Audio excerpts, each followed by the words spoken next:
ব্যাধি, সেই ব্যাধির মুক্ত করার জন্য বাল্য বিবাহ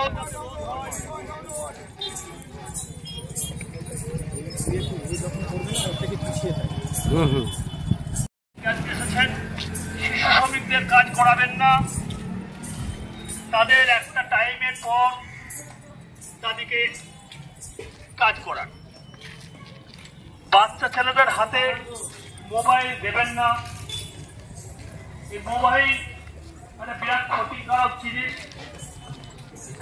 বাচ্চা ছেলেদের শিক্ষক দিবস, আপনাদের কাছে এসেছেন দুজন প্রধান শিক্ষক মহাশয়। একজন মাধপুর প্রাথমিক বিদ্যালয়ের প্রধান শিক্ষক মহাশয়, ওনার নাম দেবাশিস মুখোপাধ্যায়, উনি এই গোলাপ সুন্দরী ছদ্মবেশে এসেছেন। আর আমার পাশে আছেন ডক্টর সুব্রত নায়েক, যিনি বিরাল হাই স্কুলের হেডমাস্টার মহাশয়, ডক্টর সুব্রত নায়েক।